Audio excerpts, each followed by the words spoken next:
Hello there everyone, I'm Christina of CSLdesigns and today I'm going to show you how to make this wavy Kumihimo bracelet, and these are the two that I've made here. So it's the exact same technique that I've used, but I've just used a different colour card to show you the effect that you can get just by swapping out the colour.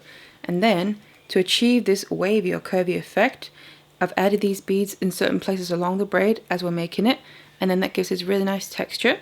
On the ends here I've just finished them off using ribbon ends where I can then attach my findings. So I use extended chain and lobster claw clasp, but obviously you can use whichever kind of findings that you prefer. And then using the clasp, it's nice and easy to wear. It looks a little something like this. So you can see you get a really nice curvy and wavy effect going all the way around, and also those beads just add in some nice embellishment. So I'd love to hear from the comment section down below what you think of these bracelets here, but also if you ever have any other requests or suggestions of things that you'd like to see me make, then please do feel free to put them down there as well. Otherwise, if you want to learn how to make these bracelets, then keep watching. So these are the materials that we're going to use. First of all, here I have my square Kumihimo disc because it is a flat braid structure that we're making. And then the cord I'll be using to make the braid is this 1mm satin cord here in this lovely burgundy colour. And then to get the effect that we want on the braid, we also need these 4mm rounds. Now I'm using metal spacer beads in this case. You can always use whatever kind of beads you want to just make sure the holes in the beads are large enough to take your cord through. And then to finish off the ends of the braid, I'm using these ribbon ends here where they have these little loops we can then attach our findings to. So I'm using the jump rings to do that, and I'm using lobster claw clasp and extended chain, but you can also use whatever kind of clasp that you want to. Now also check out the description box below the video there because I put the material list down there along with any links that you might need. But then let's get all the materials ready and let's get started. So then the lengths of cord that we need to cut are these 12 lengths here of about 60 centimeters each. And then what I've just done is on the end here, I put them all together so I make sure they're even, and I just tied a knot to hold them together, and then we're going to attach these to our disc. So I then attach my cords here to my disc, and what I've done is I've taken that knot at the end of the cords and put it down through the hole in the center, so it's going to be coming out the back here, and that's also where the braid is going to be growing. Then I distributed the cords around the disc like this, so I put 6 lengths of cords in the 6 middle slots on the top, and the other 6 in the 6 middle slots on the bottom of the disc, so they're all opposite each other there. And we then need to start making our braid here, and I'm going to just start making a section of braid without any beads, so we have that to finish off the ends with. But then what we need to do is, it's a diagonal Kumihimo braid structure that we're going to be making. So I'm going to be taking my top furthest left cord there, releasing that from the slot, and then bringing it out to the right side, and then you just want to place it in the slot out to that right side there. And then now we need to move all the top and the bottom ones to the opposite sides. So I'm going to start opposite to the one that we just freed up on the top there. So I need to take the furthest left on the bottom one and then bring that up into the top slot that we freed up. Then move one towards the right, release that, bring that down to go into the slot that we just freed up on the bottom. And then we basically keep going like this, so the next one towards the right, bring that up into the slot that we just freed up with the previous movement. And you just keep going like this all the way, using one cord at a time here towards the right side of the disc until we get to the end and we've used all of the ones on the top and the bottom of the disc. So like this here, the last one, bring that up into the empty slot on the top that was freed up from the previous movement. And then we obviously have this one on the side left, so what we need to do now is bring that back into the braid so we have the original setup again, and we can then repeat because this is then going to be one full round. So I release that on the side. What I then like to do as well for this braid structure is I kind of keep hold of this in my hand, and then I push against the other cords in the middle while pulling at the cord going out to the side a little bit just to tighten it up. Now obviously right now we don't really have much braid going, but it's just to get the technique down. And then I bring it down back into the braid because that's where the empty slot is from the previous movement. So basically this is now one full round, and we just want to repeat this again. So I take the top left one, bring that out to the side. So the top left one goes out to the right side, and then we start moving all the bottom and the top ones to the opposite side. So I start with the bottom one because that's opposite to the one that we just freed up, and then we just repeat this, moving one cord at a time, constantly just adding the next cord into the slot that was freed up from the previous movement. Working our way to the side, So just like this here, getting the last one to the top, and then again we take the cord on the side, release that, and then push against it while pulling at it a little bit. In the middle there, that just tightens up all these cords, and then bring it back down, and then that just makes a neater and more even braid structure, I find. So what we want to do now is make a short little length of this, so like I said, we have that to finish off the ends with. So now I made a few more rounds of the braid, and then we can see the braid starting to form. It's coming out on the back of the disc there. So this is going to be enough to just be able to finish it off at the end. And then what we need to do now is start adding in a bead so we can get the effect that we're looking for. Now what I've also done is I've singed the ends of my cord here because the cord that I'm using is synthetic, so I can do that just by using a lighter and basically melting it and then rolling it between my fingers. It creates this little needle that makes it much easier to get through the beads. So we need to add our first bead, and we're going to add that to the very first cord that we're actually moving. So I'm grabbing my bead here, and then I just add it onto this cord, which is the top left one, because we're just starting a new round. We're going to keep doing the same technique of making the braid structure. We're just now going to occasionally add in beads as well. So I'm adding that bead, and you can see that I'm letting it drop all the way down as I'm releasing the cord. Then we need to bring this top left cord out towards the right. Now what you might find is this bead might want to kind of sit and tuck over the other cords. Just try and push it as far out to that side as you can, and then bring the cord out and place it into the slot on the side of the disc. And then what we need to do is moving those bottom and top cords to the opposite sides. The exact same braid structure. So I release the bottom left one first of all, and then as we bring this up, we just need to make sure now that bead there sits on the outside and is pushed all the way as far as it'll go, and that we bring this cord around the inside of it and help push it down further, because that's then going to basically trap it in place. And then we can bring the cord up and place it into the slot, and then otherwise we just continue with the rest here in the exact same way, moving one cord at a time, working our way to the opposite side of the disc here until we make sure we've used all of them, always placing it into the slot that was freed up from the previous movement.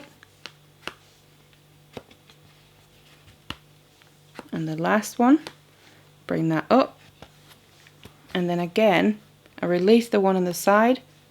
Make sure to pull that a little bit. It's especially important here as we're adding the beads in to help get this structure in place that we want, so the shape of the braid, and push against the other cords to really tighten up this area, and then bring it down to bring it back into the braid.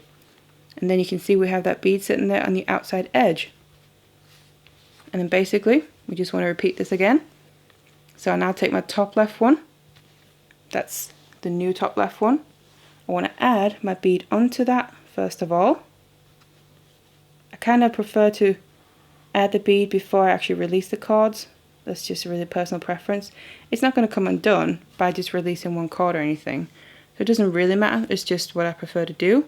And then I let it drop down as I release the cord there, and then bring it out to the right side, and make sure again it sits there towards the left of all the other cords, and then we just repeat the same. So release the bottom left one, and you can see this would naturally kind of want to push that bead in over the other cords. We'll make sure you kind of push it back towards the outside, and then bring this cord around the inside of that bead so it traps it in place on the outside edge of the braid. And then again we just repeat by moving the rest of the cord to the opposite side of where you released them from.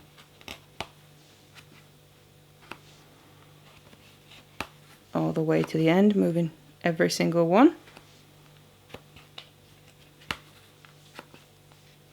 And the last one again. And then we take the side one. Remember to push and pull in the middle there, because doing that also really helps getting that kind of curve in place, which is obviously mainly caused by the beads. But we need to make sure all the other cords get tightened up nicely, because that's going to help emphasize it. So there we go, that's another round now. And then just to show you again up close here, I take my top left cord, and then I also want to grab a bead, add my bead onto the cord. You can see just using those kind of needles I've created on the ends of the cord really add the help of adding the beads onto the cord. It makes it much easier. Then let that drop all the way down as I released it, and then I bring the cord to the right side and place it into the slot there Just kind of leave it there for now. And then just make sure you push that bead as far out as it'll go. And then we're going to make sure we trap the bead in place by releasing that bottom left cord. And then just make sure to bring it around the inside of the bead. And then as you do that, you can also kind of help push it down. And again, just back to moving the rest of them. The exact same structure.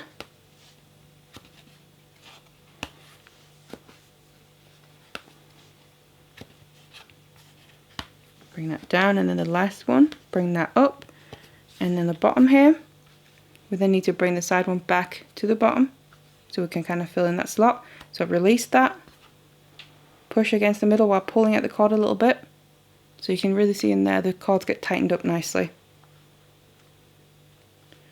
And bring that down, and you'll also slowly be able to start to see on the back that we're gradually getting a bit of a curve into it. It's a bit hard to see yet, but that's because the braid was going a little bit towards the left in the first place, and it's now more naturally moving further slowly and slowly towards the right. So we're going to get that curve into it because of those beads, but obviously it's going to get more obvious the more that we add in. So this is my third one in this case here, so I'm going to add another 2, so we get 5 in total on this side, and then we need to move over to the other side so we can get the curve on the other direction. So now I added my 5 beads on that one side there, and then just to show you what it looks like in the back, you can really start to see now that the braid is actually coming towards the opposite side. So we have that curve in place on this left side first of all. So instead of having the braid come towards the left side of the disc like it did originally with the braid structure, it's now moving towards the right. So now we need to basically have it move back in the opposite direction again. So we need to add beads on the right side to get it to curve back towards the left. And to do that, again, same braid structure. I'm just going to take my top left one, and now instead of adding a bead onto this one as we move it, I'm just going to bring it over to the side and place it into the slot.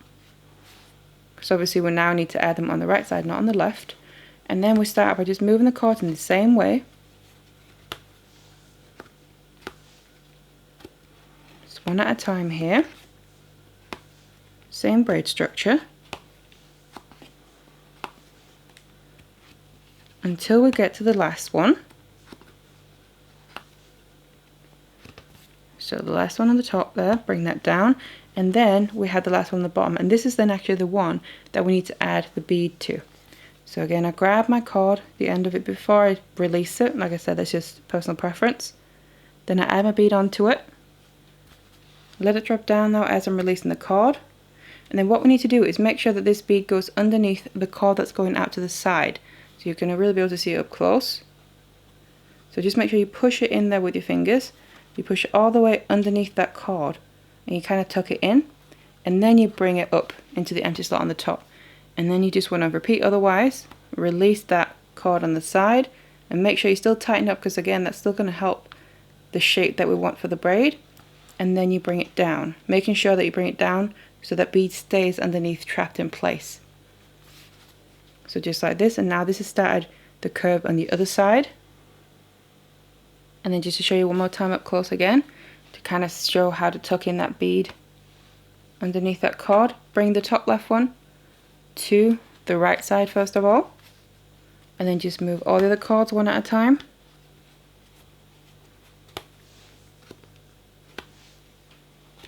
Placing it into the slot that was freed up from the previous movement. Constantly just taking the very next one. Until we again reach that very last one on the bottom.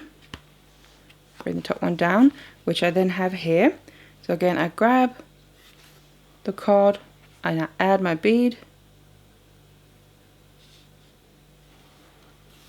And then let it drop down while I release the cord, and now you might have to kind of move your braid over a little bit. Just make sure to push that bead in to the hole in the disc basically, and it goes underneath the cord that's going out to the side. And you can always just pull out the cord a little bit while pushing the bead down, and bring it up, and just to tighten it all up, release the cord on the side, and then again make sure you push the cord together while you're pulling on it, and then you bring it back down into the braid. And now you're already going to be able to see that it's starting to want to go the other way again on the back of your disc.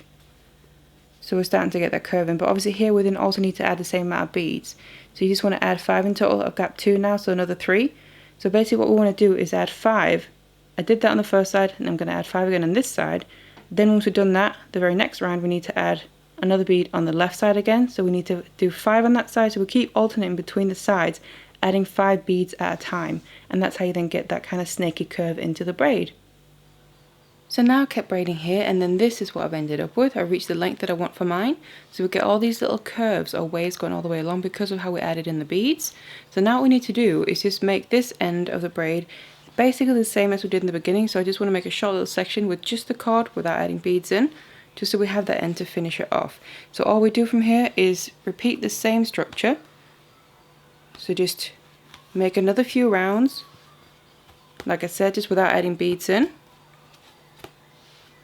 Moving all the cords to the opposite side. And then this is just going to create that short little length that we need. Making my way to the other end, and remember to still, when we get to the end here, that very last one, and then bring that side one back in to still tighten it up just like we did throughout, just so it becomes nice and even. So do this for about the same length as we have in the beginning. So now I have that little length done here, you can see it on the back. Then it's time to take the braid off the disc. So all I do with that is you make sure you grab the end of the braid right underneath that hole. So just keep hold of it, because if you just let go, the braid can come undone.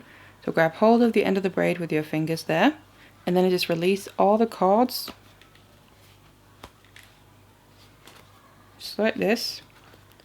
And then I remove my disc, and I'm still holding on to it, and then I just use the rest of the cords here to make a knot with. So this is just temporary, so obviously we need to make sure that the braid doesn't start coming undone while we can then continue finishing off the ends. So just like this. So now this end is nice and secure, and we can now go in and finish off the actual ends using the ribbon ends for our findings. And how you do that is by first of all adding some glue to the end here. So I just add some glue onto my toothpick here, and then add that onto the end of the braid exactly where I want to cut it, because then what you can do is let that glue dry, and then you can cut through the glue, so there's still glue left on the end of the braid when you get rid of the excess, because then it's still going to hold the end of the braid together, so it's not going to come undone, while we then attach our ribbon ends onto that end there, also adding some glue inside and obviously clamping it down. And then you're going to have that little loop in the ribbon end to be able to add your findings. So obviously you do that on both ends of the braid. And then I already have a tutorial where I show how to do it in more detail if you need that. We just finish off the ends and you can attach your findings to that, and then you'll have your finished bracelet. So these are then the bracelets that I've made, and I finished off the ends and then attached my extender chains on one end there, and then my lost or claw clasp on the other end. Obviously you can attach whatever kind of clasp that you personally prefer, but then this is what the bracelets look like.